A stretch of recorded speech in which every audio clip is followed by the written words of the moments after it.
ஒன்றல்ல இரண்டல்ல ஒரே நேரத்தில் 30க்கும் அதிகமான பாலிஸ்டிக் ஏவுகணை தாக்குதல்களையும் ட்ரோன் தாக்குதல்களையும் மேற்கொண்ட யெமன் ஹவுதி இராணுவத்தினரும் அளிக்கப்பட்டிருக்கக்கூடிய பல முக்கியமான ஆளுநர்களும் படைத்தளபதிகளும் தலைமை அதிகாரிகளும் யெமன் ஹவுதி இராணுவத்தின் உச்சக்கட்ட தாக்குதல்களும் பற்றி எரியும் ஆயுத கிடங்குகளும் இன்னும் 2 பிரதேசங்களினூடாக தரைவழி தாக்குதல்களை ஆரம்பித்திருக்கக்கூடிய யெமன் ஹவுதி இராணுவத்தினரும் மாரி பிரதேசத்தை நோக்கிய தரைவழி தாக்குதல்களும் பற்றி எரியும் சவுதி அரேபிய கூட்டுப்படைகளின் இராணுவ கட்டளை தளங்களும் ஹெர்முஸ் ஜலசந்தி பிரதேசத்திலே ஈரான் மேற்கொண்டு வரக்கூடிய தொடர்ச்சியான தாக்குதல்களும் பற்றி எரியும் எண்ணெய் கப்பல்களும் ஈரானிய உச்ச தலைவர் முஜ்தபா கமேனி அவர்கள் உயிரோடு இருக்கின்றாரா? அவர் தொடர்பாக ஈரானிய ஊடகங்கள் வெளியிட்டிருக்கக்கூடிய காணொளியானது பழைய காணொளியா? ஏன் ஈரானிய உச்ச தலைவர் முஜ்தபா கமேனி தொடர்பான காணொளிகளோ புகைப்படங்களோ இன்னும் முழுமையாக வெளிப்படுத்தப்படுவதில்லை?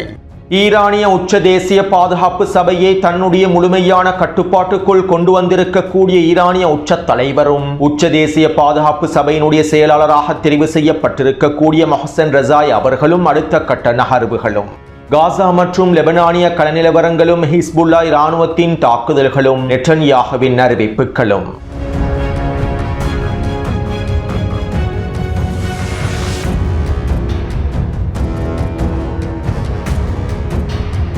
நேற்று இரவு நடைபெற்ற ஊடக சந்திப்பில் நெட்டன்யாஹு விசேட கருத்துக்களை வெளியிட்டிருந்தார். நாங்கள் காசாவின் களத்தில் எங்களுடைய முடிவுகளில் உறுதியாகவே இருக்கின்றோம். நான் சில விடயங்களை வெளிப்படையாக அறிவிப்பதற்கு விரும்புகின்றேன். மேலும் இது தொடர்பாக ஜனாதிபதி டொனால்ட் ட்ரம்பினுடைய நிர்வாகத்திற்கும் நான் தகவல்களை அனுப்பிவிட்டேன். காசாவுக்கான பீஸ் கவுன்சில் ஒப்பந்தத்தை இஸ்ரேல் முழுமையாக நிராகரிக்கின்றது. நாங்கள் இந்த ஒப்பந்தத்தினுடைய 2வது கட்டத்தை நிராகரிக்கின்றோம். ஏனென்றால் காசாவின் களத்திலே ஹமாஸ் அனைவரையும் ஏமாற்றுவதற்கு முயற்சி செய்கின்றது. ஆயுதங்களை களைவது என்பது கனரக ஆயுதங்கள், இலகு ஆயுதங்கள், ஏவுகணைகள் என்பன ஒட்டுமொத்த ஆயுதங்களையும் களைவதாகும். மேலும் நாங்கள் பேசுவது ஹமாஸினுடைய உண்மையான ஆயுத களைவாகும். போலியான ஆயுத களைவை பற்றி நாங்கள் பேசவில்லை. தற்போதைய ஒப்பந்தத்திற்கமைவாக ஹமாஸ் மேற்கொண்டிருக்கக்கூடிய காய் நகர்த்தல்கள் போலியான ஆயுத களைப்பை கொண்டமைந்துள்ளது. இவ்வாறான ஒரு போலியான ஆயுத களைவை நாங்கள் ஒரு பொழுதும் ஏற்றுக்கொள்ளப் போவதில்லை. இஸ்ரேலினுடைய எதிர்காலத்தை நாங்கள் பாதுகாக்க வேண்டுமாக இருந்தால் அச்சுறுத்தல்கள் முழுமையாக முடிவுக்கு கொண்டு வர வேண்டும். இதனால் நாங்கள் எங்களுடைய நிலைப்பாடுகளில் எப்போதும் உறுதியாகவே இருக்கின்றோம். காசாவின் களத்திலே ஆயுதங்கள் முழுமையாக கலைக்கப்பட்டதற்கு பின்பே, நிராயுத பாணியாக்கப்பட்டதற்கு பின்பே நாங்கள் காசாவின் களத்தை விட்டு வெளியேறுவோம். இஸ்ரேலினுடைய எதிர்காலத்திற்காக, யூதர்களுடைய எதிர்காலத்திற்காக நாங்கள் எங்களுடைய நெருங்கிய நண்பர்களோடும் உறுதியான நிலைப்பாட்டையே கடைபிடிப்போம். மேலும் எங்களுடைய நிலைப்பாட்டை பற்றி நாங்கள் ஜனாதிபதி டொனால்ட் ட்ரம்பினுடைய நிர்வாகத்திற்கு அறிவித்து விட்டோம். அவர்கள் ஒரு பொழுதும் இஸ்ரேலினுடைய எதிர்காலத்தை அச்சுறுத்தக்கூடிய முடிவுகளை எடுக்கப் போவதில்லை என்பதிலும் நாங்கள் உறுதியாகவே இருக்கின்றோம் என நெட்டன்யாஹு கருத்துக்களை வெளியிட்டிருந்தார். காசாவினுடைய பீஸ் கவுன்சில் நிர்வாகத்தினால் முன்வைக்கப்பட்டிருக்கக்கூடிய 2ஆம் கட்ட ஒப்பந்தத்தினை பலஸ்தீனிய தலைமைகளும் பலஸ்தீனிய போராளிகளும் தந்திரமாகவே கையாண்டு வருகின்றார்கள். 2ஆம் கட்டத்திற்கு பலஸ்தீனிய தலைமைகள், ஹமாஸினுடைய தலைமைகள் சம்மதம் தெரிவித்திருப்பதற்கு பின்னால் இருக்கக்கூடிய தந்திரங்கள் தொடர்பாகவும் காய் நகர்த்தல்கள் தொடர்பாகவும் முன்னைய காணொளிகளில் நான் தெளிவாக கூறிவிட்டேன். மேலும் இது நெட்டன்யாஹுவுக்கும் இஸ்ரேலிய ஆக்கிரமிப்புக்கும் நன்றாகவே தெரியும். இதனால் தான் ஹமாஸை முழுமையாக நிராயுத பாணியாக்காமல் காசாவின் களத்திலிருந்து வெளியேறுவதில்லை என நெட்டன்யாஹு அடம் பிடிக்கின்றார். அத்தோடு நெட்டன்யாஹுவின் இந்த அறிவிப்புகளுக்கு பின்பு டொனால்ட் ட்ரம்பினுடைய நிர்வாகத்திற்கும் நெட்டன்யாஹுவுக்கும் இடையில் முருகல் நிலைகள் ஏற்பட்டு விட்டதாகவும், நெட்டன்யாஹுவினால் டொனால்ட் ட்ரம்ப் சிக்கிக் கொண்டிருப்பதாகவும், டொனால்ட் ட்ரம்பினால் நெட்டன்யாஹு சிக்கிக் கொண்டிருப்பதாகவும், அமெரிக்காவுக்கும் இஸ்ரேலுக்கும் இடையிலே விரிசல்கள் அதிகரித்து விட்டதாகவும் சர்வதேச ஊடகங்கள் பிரச்சாரங்களை மேற்கொள்கின்றன. உண்மையில் இந்த பிரச்சாரங்களினால் எந்த பயனும் கிடைக்கப் போவதில்லை. மேலும் இந்த பிரச்சாரங்கள் யதார்த்தமான உண்மைகளை வெளிப்படுத்துவதும் இல்லை. ஜியோனிச கொள்கைகளுக்கு கீழால் ஒன்றிணைந்து செயற்படக்கூடிய ஆக்கிரமிப்பாளர்கள் எப்போதும் ஒற்றுமையாகவே பயணிப்பார்கள். இருப்பினும் அமெரிக்க மக்களை முட்டாளாக்குவதற்காக அமெரிக்க ஊடகங்களும், இஸ்ரேலிய ஆக்கிரமிப்பு நிலத்திடர்களை முட்டாளாக்குவதற்காக இஸ்ரேலிய ஆக்கிரமிப்பு ஊடகங்களும் இவ்வாறான பிரச்சாரங்களையே மேற்கொள்ளும். அத்தோடு காசா பீஸ் கவுன்சில் நிர்வாகத்தினுடைய தலைவர் நிக்கலோ மோல்டனோவ் ஹமாஸ் முழுமையாக நிராயுத பாணியாக்கப்பட்டதற்கு பின்பு அந்த பகுதிகளிலிருந்து இஸ்ரேலிய ஆக்கிரமிப்பு படிப்படியாக வெளியேறும் என்கின்ற அறிவிப்புகளையும் இன்றைய தினம் வெளியிட்டுள்ளார். அதாவது 2ஆம் கட்டத்திற்கான ஒப்பந்தத்தை தற்போது டொனால்ட் ட்ரம்பினுடைய நிர்வாகமும் காசா பீஸ் கவுன்சில் நிர்வாகமும் நெட்டன்யாஹுவின் கோரிக்கைகளுக்கு அமைவாக இஸ்ரேலிய ஆக்கிரமிப்பின் நிபந்தனைகளுக்கு அமைவாக மாற்றி அமைத்து வருகின்றது. இருப்பினும் ஜியோனிச ஆக்கிரமிப்பாளர்களுடைய இந்த அரசியலை புரிந்து கொள்ளாதவர்களே பிழையான விதத்தில் வழிநடத்தப்படுகின்றார்கள். அத்தோடு காசாவின் களத்திலே களமிறக்குவதற்காக சர்வதேச படைகளை தயார்படுத்துவதற்கான வேலை திட்டங்கள் மும்முரமாக மேற்கொள்ளப்பட்டு வருகின்றன. மேலும் இதன் ஆரம்ப கட்டமாக மொரோக்கோவில் இருக்கக்கூடிய துருப்புக்களே காசாவில் களமிறக்கப்பட போவதாகவும் தெரிவிக்கப்படுகின்றது. மொரோக்கோ நாடானது இஸ்ரேலி ஆக்கிரமிப்புடன் இயல்பாக்கத்தை ஏற்படுத்தி இருக்கக்கூடிய நாடுகளில் மிக முக்கியமான நாடாகும். இதற்கமைவாகவே மொரோக்கோ இஸ்ரேலி ஆக்கிரமிப்போடு ஆப்ரஹாம் உடன்படிக்கையிலும் இணைந்து கொண்டுள்ளது. அதே போன்று மொரோக்கோவுக்கும் இஸ்ரேலி ஆக்கிரமிப்புக்கும் இடையிலே ஆயுத வர்த்தகமும் தொடர்ச்சியாக நடைபெற்று வருகின்றன.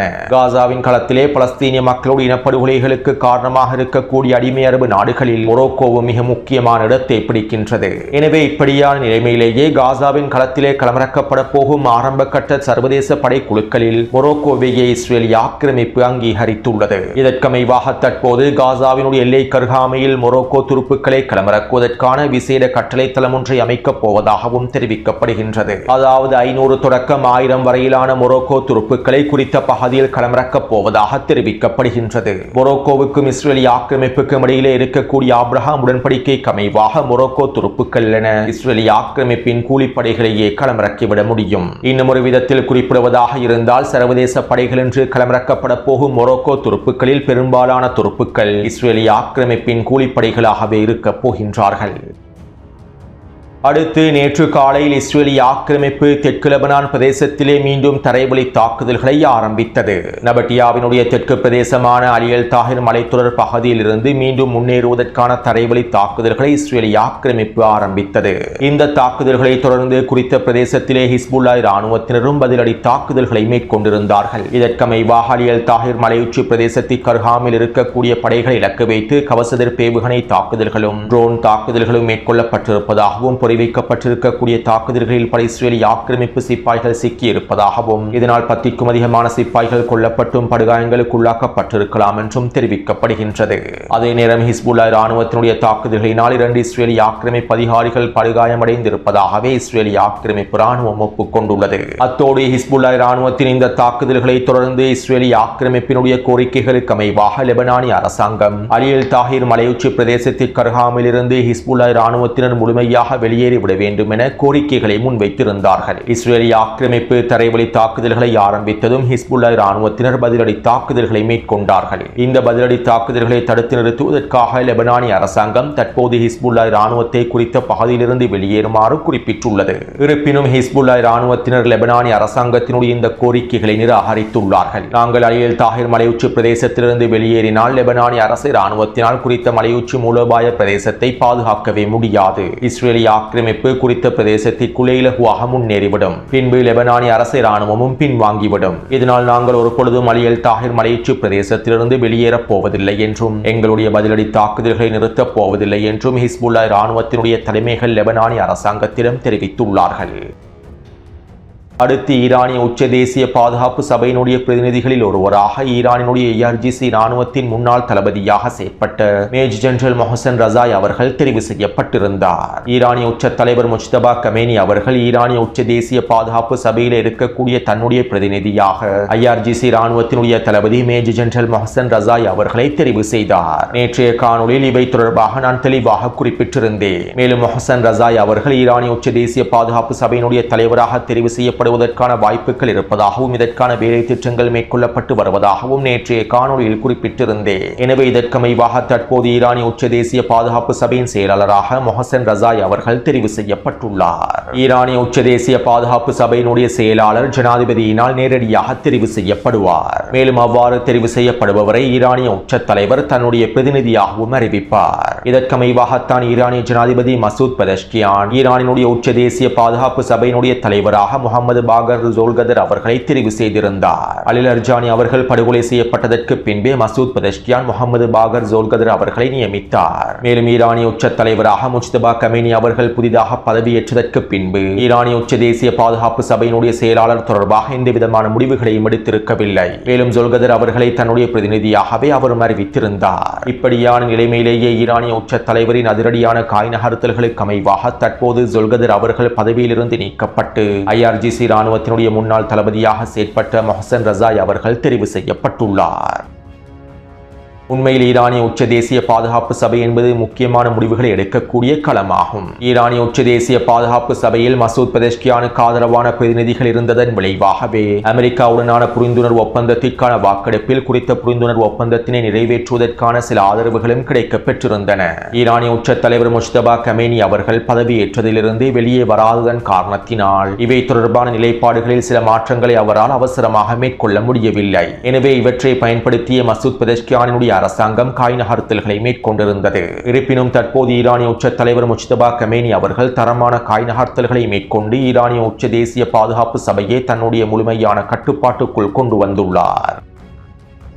அத்தோடு மொஹசன் ரசாய் அவர்கள் IRGC இராணுவத்தில் மிக முக்கியமான தளபதியாக செயற்பட்டவர்களில் ஒருவர் ஆவார். 1981 ஆண்டிலிருந்து 1997 ஆண்டு வரையில் மேஜர் ஜெனரல் மொஹசன் ரசாய் அவர்களை IRGC இராணுவத்தினுடைய தலைமை தளபதியாகவும் செயற்பட்டுள்ளார். அது மட்டுமல்லாமல் 2009, 2013 மற்றும் 2021 ஆண்டுகளில் ஜனாதிபதி வேட்பாளர் போட்டியிலும் அவர் களமிறங்கியுள்ளார். மேலும் மொஹசன் ரசாய் அவர்கள் கடுமையான நிலைப்பாடுகளை எடுக்கக்கூடியவராகவே அறியப்படுகின்றார். இஸ்லாமிய புரட்சியினுடைய தீவிர ஆதரவாளர்களாகவும் அமெரிக்காவுக்கும் இஸ்ரேலிய ஆக்கிரமிப்புக்கும் எதிரான தீவிரமான கடுமையான முடிவுகளை எடுக்கக்கூடியவராகவுமே அவர் செயற்பட்டுள்ளார். எனவே இப்படியான நிலைமையில் ஈரானிய உச்ச தேசிய பாதுகாப்பு சபையினுடைய செயலாளராக அவர் தெரிவு செய்யப்பட்டிருப்பது மசூத் பெதஷ்கியானுடைய அரசாங்க பேச்சுவார்த்தைகளுக்கு முற்றுப்புள்ளி வைக்கக்கூடிய முடிவு என தெரிவிக்கப்படுகின்றது.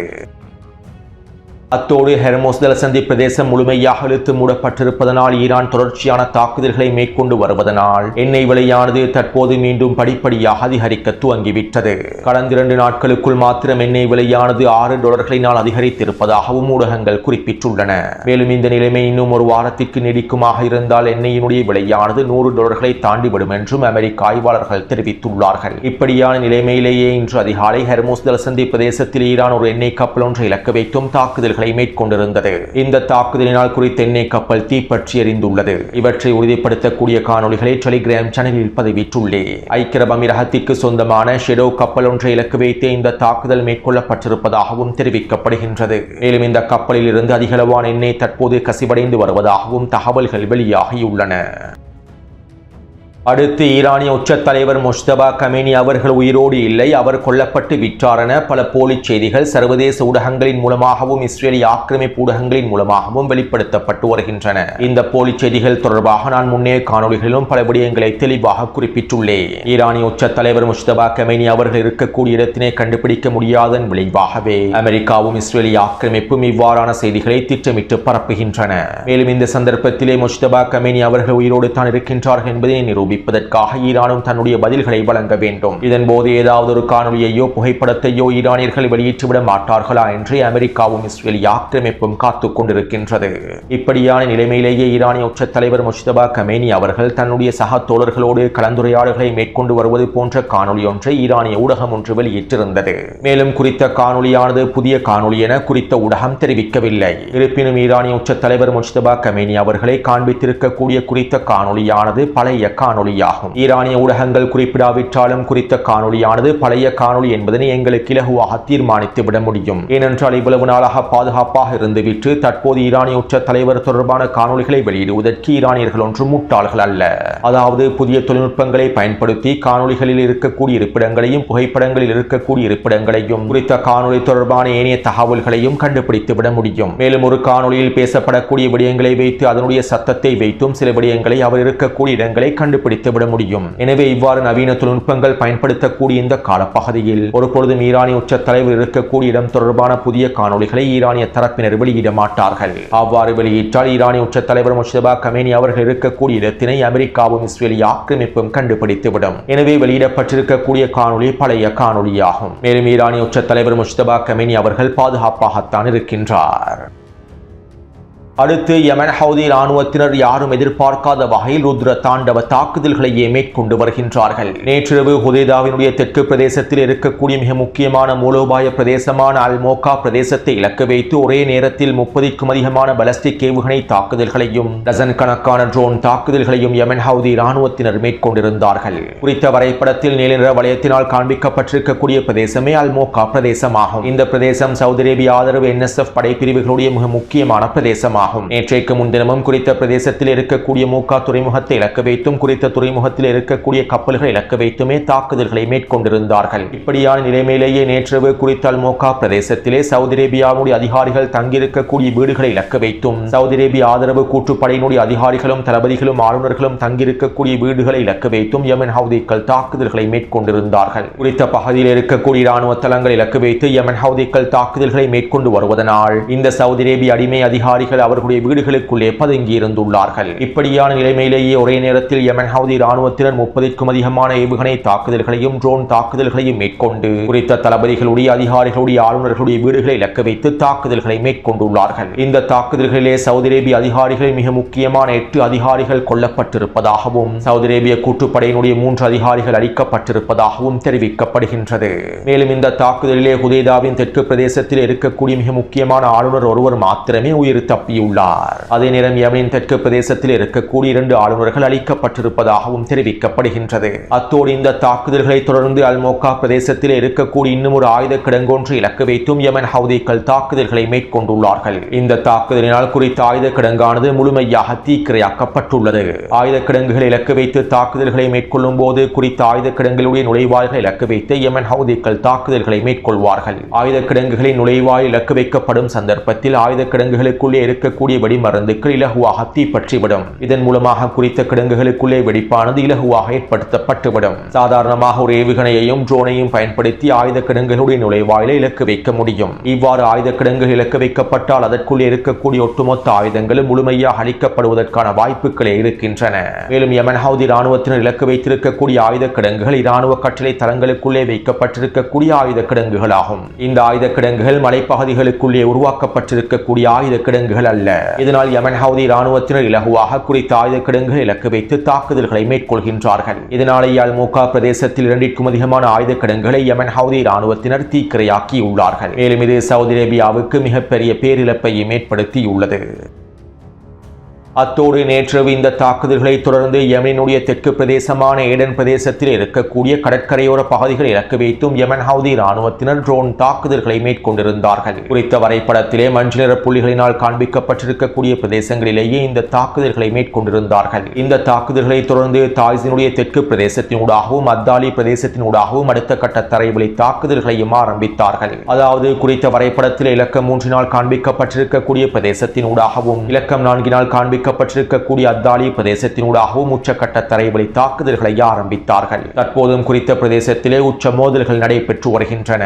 இந்த தரைவழி தாக்குதல்கள் நடைபெற்றுக் கொண்டிருக்கக்கூடிய சந்தர்ப்பத்தில் மாரி பகுதியினூடாகவும் யமன் ஹவுதிகள் அடுத்த கட்ட தரைவழி தாக்குதலை ஆரம்பித்தார்கள். குறித்த வரைபடத்தில் இலக்கம் 5 காண்பிக்கப்பட்டிருக்கக்கூடிய மாரிபின் பைஹான் பிரதேசத்தினூடாகவே தரைவழி தாக்குதல்கள் ஆரம்பிக்கப்பட்டுள்ளன. மாரி பிரதேசத்தை கைப்பற்றுவதற்காக யமன் ஹவுதிகள் திட்டமிட்டு வருகின்றார்கள் என நான் நேற்றைய காணொலியில் குறிப்பிட்டிருந்தேன். எனவே தற்போது யமன் ஹவுதி இராணுவத்தினர் மாரி பிரதேசத்திற்குள்ளும் தரைவழி தாக்குதல்களை ஆரம்பித்து விட்டார்கள். மேலும் இந்த தரைவழி தாக்குதலின் போது டசன் கணக்கான ஏவுகணை தாக்குதல்களையும் ட்ரோன் தாக்குதல்களையும் மேற்கொண்டுள்ளார்கள். இந்த தாக்குதல்களினால் மாரி பிரதேசத்திலே ஆளுநராகவும் சவுதி அரேபிய கூட்டுப்படைகளுடைய முக்கியமான தளபதிகளில் ஒருவராகவும் செயற்படக்கூடிய மொஹசன் அல் ஷத்தாதியை இலக்கு வைத்து தாக்குதல்களை மேற்கொண்டுள்ளார்கள். அவருடைய வீட்டை இலக்கு வைத்து தாக்குதல்களை மேற்கொண்டுள்ளார்கள். இதனால் தற்போது மாரி பிரதேசத்திலே பதற்ற நிலைமையானது உச்சக்கட்டத்தை நோக்கி நகர்ந்துள்ளது.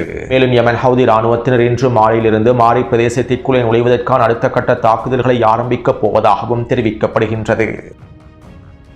அதாவது யமன் ஹவுதி இராணுவத்தினர் சவுதி அரேபியாவுடைய அதிகாரிகளையும் சவுதி அரேபிய கூட்டுப்படை தளபதிகளையும் அதிகாரிகளையும் மொத்தமாக அழிப்பதற்கான தாக்குதல்களையே தற்போது ஆரம்பித்துள்ளார்கள். சவுதி அரேபிய அடிமைகளை போன்று முட்டாள்தனமாக தரைவழி தாக்குதல்களை ஆரம்பிக்காமல் கச்சிதமாக திட்டமிட்டு ஆரம்பத்திலேயே பல முக்கியமான அதிகாரிகளையும் தலைமைகளையும் கொத்தாக அளிக்கக்கூடிய தாக்குதல்களையே யமன் ஹவுதி இராணுவத்தினர் மேற்கொண்டுள்ளார்கள். இதனால் தற்போது யமனின் களத்திலே சவுதி அரேபியாவுடைய பல முக்கியமான அதிகாரிகளும் தளபதிகளும் சவுதி அரேபிய கூட்டுப்படையினுடைய அதிகாரிகளும் தளபதிகளும் வீழ்த்தப்பட்டு வருகின்றனர். யமன் ஹவுதி இராணுவத்தினுடைய இந்த அடியை சவுதி அரேபியா எதிர்பார்த்திருக்காது. இந்த தந்திரமான காய் நகர்த்தல்களையும் தாக்குதல் திட்டங்களையும் சவுதி அரேபியா ஒருபொழுதும் எதிர்பார்த்திருக்காது.